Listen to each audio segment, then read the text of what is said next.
महिलाओं को नई नई सौगात मिल रही है। सीएम सैनी अपने संकल्प के तहत किसानों के जीवन में खुशियां लाने का काम कर रहे हैं। इसी कड़ी में कुरुक्षेत्र में मधुमक्खी पालन पर राज्य स्तरीय कार्यशाला का आयोजन किया गया। इस खास कार्यक्रम में मुख्यमंत्री नायब सिंह सैनी भी शामिल हुए और सीएम ने किसानों के हित में कई बड़ी घोषणाएं की। उन्होंने बताया कि बागवानी फसलों की तर्ज पर अब शहद को भी भावांतर भरपाई योजना में शामिल किया जाएगा। इसके अलावा रामनगर स्थित मधुमक्खी पालन विकास केंद्र में शहद की बिक्री की व्यवस्था की जाएगी, तो वहीं शहद के भंडारण और गुणवत्ता जांच की सुविधा भी उपलब्ध होगी। इसके लिए जल्द ही 20 करोड़ रुपए की लागत से गुणवत्ता नियंत्रण प्रयोगशाला स्थापित की जाएगी। सीएम ने ऐलान किया कि रामनगर संस्थान को राष्ट्रीय स्तर का संस्थान बनाया जाएगा, जहां मधुमक्खी पालन से संबंधित उन्नत एवं वैज्ञानिक अनुसंधान किए जा सकेंगे। उन्होंने कहा कि मधुमक्खी पालन किसानों के लिए अतिरिक्त आमदनी का एक बड़ा साधन है और इससे फसलों की पैदावार भी बढ़ती है। सीएम नायब सिंह सैनी ने कहा कि कुरुक्षेत्र के रामनगर में इजरायल के सहयोग से देश का पहला एकीकृत मधुमक्खी पालन विकास केंद्र स्थापित किया गया है, जहां किसानों को प्रशिक्षण दिया जा रहा है और यहां शहद व्यापार केंद्र भी है, जिसके माध्यम से अब तक 74,000 बक्से और 3,73,000 कॉम शीट दी जा चुकी है। इस केंद्र में शहद का प्रसंस्करण और बॉटलिंग की भी सुविधा है।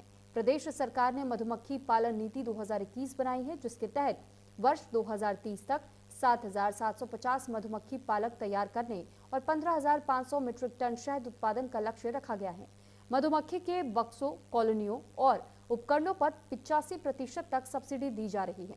उन्होंने कहा कि मधुमक्खी पालन के साथ बागवानी को कृषि विविधीकरण का प्रमुख स्तंभ बनाया गया है। वर्ष 2014 में राज्य में बागवानी का क्षेत्रफल 1.17 लाख एकड़ था, जो अब बढ़कर के 2.60 लाख एकड़ हो चुका है। मुख्यमंत्री ने यह कहा है कि मधुमक्खी पालन ऐसा व्यवसाय है जिसमें कम जमीन की आवश्यकता होती है और महिलाएं और युवा इसे स्टार्टअप के रूप में अपना सकते हैं। उन्होंने युवाओं से आह्वान किया कि हनी ब्रांड लॉन्च करें और ऑनलाइन मार्केटिंग से अपने उत्पादों को वैश्विक बाजार में पहुंचाएं। सरकार हर कदम पर वित्तीय सहायता और तकनीकी मार्गदर्शन देगी।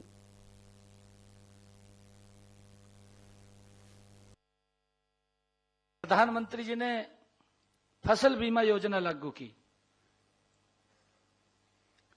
फसल बीमा योजना लागू की। वही कोई योजना लागू होती है, अगर उसमें कोई गलती हो सुधार भी होता है नहीं होता है, उसका सुधार होता है। कोई नई योजना आएगी, उसमें कुछ ना कुछ कमियां रहती हैं। ऐसा नहीं है कि हम उसको 100% करके लागू कर देंगे। आप लोग उसके अंदर बताएंगे, उसके अंदर दुरुस्त करेंगे, दुरुस्त करके वो धीरे धीरे करके लोगों के बीच में उसका लाभ मिलेगा। और सरकार यही सोचती है, आदरणीय प्रधानमंत्री जी की यही सोच थी कि मेरे किसान की आय बढ़े, मेरा किसान मजबूत हो, मेरे किसान को किसी और की तरफ देखने की आवश्यकता ना हो। और प्रधानमंत्री जी ने योजना चलाई,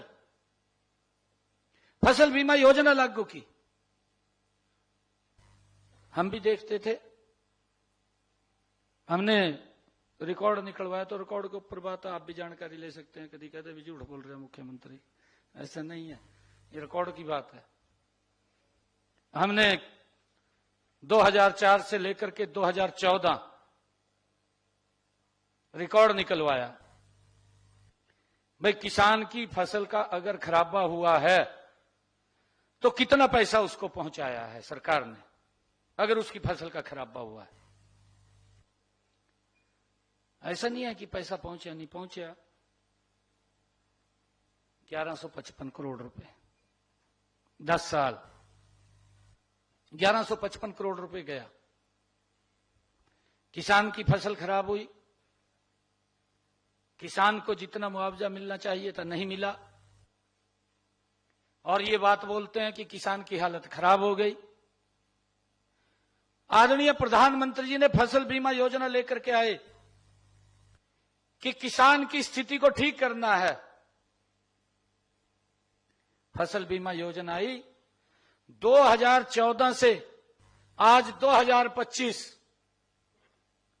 15,500 करोड़ रुपया अगर मेरे हरियाणा में किसान की फसल का खराबा हुआ है तो उसके खाते में पहुंचाने का काम किया है। 2 गुना 3 गुना से भी ज्यादा। और ये बात बोलते हैं कि किसान की हालत खराब कर दी। भाई हालत तो आपने खराब करी है, हमने नहीं करी, आपके समय में हुई है किसान की हालत खराब। और किसान भी जब उसकी हालत खराब हुई है तो वो भी तभी अपने बच्चों को कहने लगा भी भाई खेती में कुछ नहीं रखा, आप पढ़ लो, नौकरी कर लो।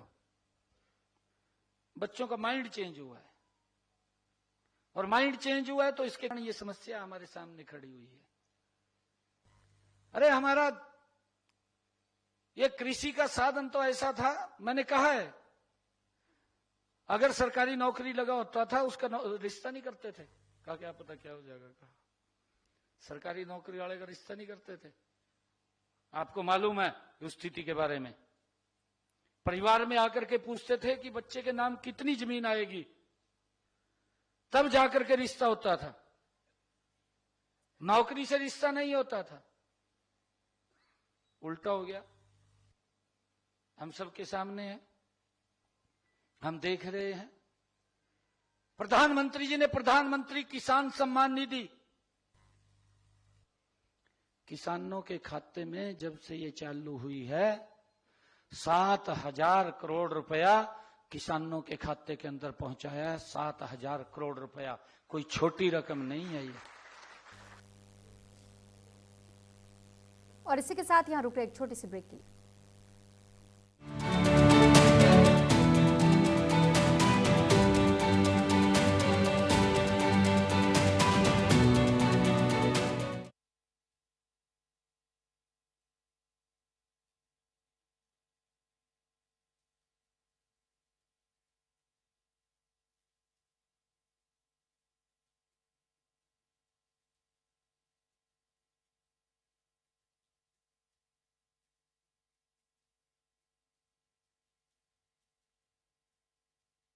आधी आबादी को